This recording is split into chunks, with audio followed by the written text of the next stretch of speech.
We are back here on the GSMC Chip Shot Football Podcast to jump straight into this pretty unique situation that the Rams and Sean McVay have gotten themselves into. Not in any negative way, it's just very unusual because Sean McVay, being the head coach of the Rams, made a couple of announcements yesterday. Of course, all the final details on the final 53-man roster that every NFL team had to reduce to yesterday at the deadline at 4 p.m. Eastern Time. But also in that, you kind of order your starters in a way if you decide to do that. And one of those starters, one of the designated responsibilities for the 2024 season will be the punt returner, and that would happen to be starting running back Kyren Williams. He will be the punt returner for the Los Angeles Rams for 2024. And already it is a little bit odd that your running back is doing that, and I'm going to get into my reasonings just after the statement that Sean McVay said on this decision. He said, it's another opportunity for him to get touches and impact the game, and you feel comfortable with that because of the confidence in Blake Corum and Ronnie Rivers being able to spell him if need be. And he mentioned two guys there, backups to Kyren Williams, obviously on the running back depth chart, but it was certainly fascinating how this all played out and the reasonings behind it as well, because you mentioned a guy like Ronnie Rivers. He spent 2 years with the Rams already, 150 rushing yards and no touchdowns on 41 carries. So honestly, I haven't been keeping up too much with the Los Angeles Rams just in the preseason, but he might have looked good just now entering his third year with the Rams. So there could be something there that maybe most of us are just not aware of in regards to how much Ronnie Rivers can contribute to this Rams offense. And also, the bigger name is Blake Corum, just because of the notoriety he's had just based on his college career and also just the last year in college with Michigan, obviously winning the national championship. He led the FBS in rushing touchdowns, 27 in 15 games. Also recorded over 1,000 yards and 4 years at Michigan, obviously. So, more notoriety there. Antonio Navarez, thoughts on the Bears? I'm a fan of the Bears. I think right off of the bat, I haven't been keeping up with Hard Knocks or anything, but it seems like people are loving that. So the Bears, just overall, on my view of them, they're one of the teams I'm most excited to see, honestly, just on how quickly they've been able to turn their entire situation around. Keenan, DJ Moore, obviously from last year, you get your quarterback, you bring in DeAndre Swift, everything is in place. I just want to see how quickly it all turns out because I know Caleb is good, obviously. I believe he's going to be great for them. They've never had a quarterback like him, so the quicker this all turns out and how quickly they are able to put everything together is going to be an interesting journey. And when they finally do turn that corner, look out for the Bears, certainly, because they are built to be a good team, especially with that defense that doesn't get talked about enough as well. They have a lot of good players on that side of the ball as well. So, yeah, just very high on the Bears overall. I think like most people are, though. I think most people are buying into the Bears, especially with Caleb Williams. But to stick on the Rams and just this decision overall, with Blake Corum and Ronnie Rivers, obviously. The run game, though, this is obviously the biggest portion of this discussion, right? Because Kyren Williams being a designated punt returner, he is going to be out there every time, hopefully, that you make the opposing team punt on numerous occasions if you're the Rams. He's going to be out there a lot, and it's going to fluctuate throughout each game, how many times a team punts in a single game compared to other games in the regular season. But having him out there does come with a little bit of risk. Obviously, you play him more. Obviously, he is out there more, and that's great to get the ball more in his hands. But also, you don't want to stretch it too thin, right? Because as a running back, he is great. Last year, he was third in the NFL in rushing yards with over 1,100 rushing yards, 12 rushing touchdowns, second team All-Pro, and a Pro Bowl nomination as well. So he's coming off of a great year, and now you'd expect that to continue on, but you don't want to spread it too thin to now where he's also the punt returner. You want to have him out there, obviously, as much as possible on offense. So to spread him out in different areas, yeah, it's good with the reason that Sean McVay said, but also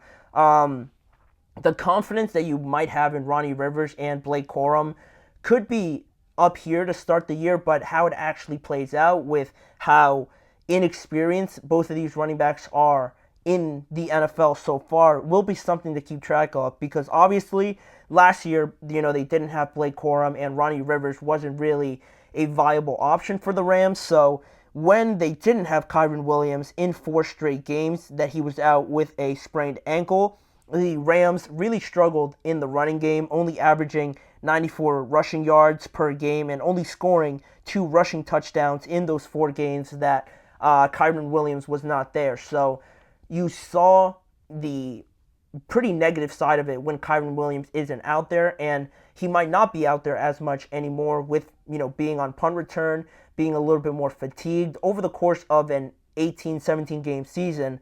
Those things start to add up, especially as a running back where you're asked to do a lot. He's not just in there running the ball, he's in there blocking, he's in there running routes and things like that. So all of that starts to add up, and you don't want to find yourself in a situation where Kyren gets hurt on a punt return or something like that. And then not only do you lose them in that aspect, but in the running game, now you have to overly depend on Ronnie Rivers and Blake Corum. And not to say that they're not capable of carrying the mantle, at least for a temporary amount of time, but Kyren is a very dynamic player. I think he got a lot of people's attention last year, so you want to have that available to you as much as possible. So making a decision like this isn't something that I was honestly expecting at all, but it is sort of the way that I think the new kickoff rule comes into play. Now, obviously, we're talking about punts, not kick returns or kickoffs in that matter, so there is a difference there. But I believe more teams are going to explore this opportunity, obviously, here with having some of their starters out there in the kickoff game more so than not, because I think this is just opening the door to that a little bit. Yeah, the punt game, the punt return aspect of the NFL didn't change, but I think having this new way of viewing kickoffs as a new opportunity to get yourself better field position or have more of your dynamic players out there, I think gives you more room to explore other avenues like punt returning. And now with the Rams having Kyren Williams out there, I don't think it would be crazy to see guys like Tyreek Hill, Jalen Waddle, Isaiah Pacheco, Deebo Samuel, for the Saints, Raheed Shaheed out there on kickoffs or punt returns. I think more so teams are going to be more open to doing that now, especially with the Rams sort of taking the first step in sort of changing the landscape a little bit, and everybody now seeing how the kickoffs work a little bit more and how much of an opportunity this could be offensively for these teams. I think they're going to be more willing to throw their guys out there. But of course, this decision could be subject to change. I wouldn't be surprised if they decide to go back on this at some point during the regular season. It's just how they're starting off. So you can't blame them for experimenting too much. But my biggest fear is really just spreading all your offensive players too thin, right?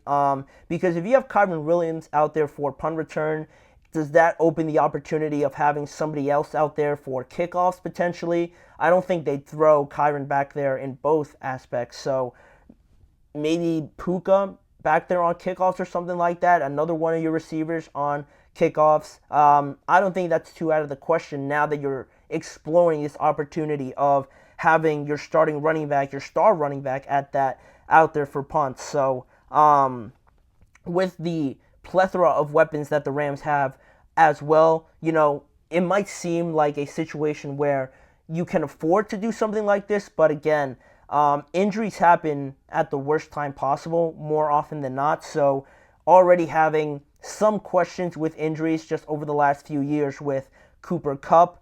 Puka Nacua has been dealing with a hamstring injury this offseason and through the latter portion of training camp. So you already have those smaller issues to deal with, sort of a mini fear that you might have with those two guys potentially getting hurt. And now there could be more of an opportunity with Kyren Williams being out there on the field more often than not to potentially get hurt a little bit more. And I know that might be a pessimistic sort of way of thinking about this. Everybody could get hurt, obviously, in the NFL. That's just the nature of the game. But it's just very unusual to name your starting running back in this position.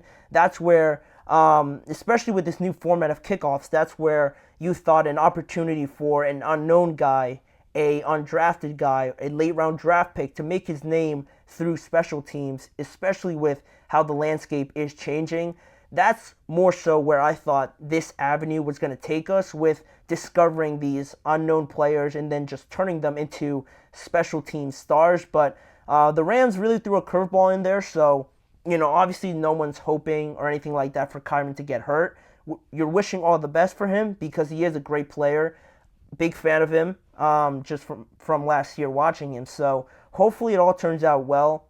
Overall, I don't think many of us can critique Sean McVay when it comes to football. So definitely an unusual decision here, but we'll see how it pans out in their Week 1 matchup against the Detroit Lions, a rematch of one of the playoff games from last year. So it should be very exciting. And if Kyren Williams takes one back to the house using the punt return, I won't speak about it anymore. I will not question Sean McVay if that happens. But we will keep an eye on that once the regular season starts in just less than about a week now, or almost over a week now, with the NFL kicking off in a week from tomorrow. So we have that to look forward to. But in regards to this show, a couple more topics to discuss. Keeping up the series on my predictions for the final standings in each division. We're going to actually hit the NFC East this time in regards to yesterday's show. We're going to talk about the NFC East in today's show, and also to round off this show, we're going to talk about some of the players that were placed on the physically unable to perform list to start the regular season. They will miss the first 4 weeks of the NFL. So we're going to go through that, some big players designated to that list, and just giving another round of injury updates before we close out today's episode. So a lot more to get to. You're listening to the GSMC Chip Shot Football Podcast.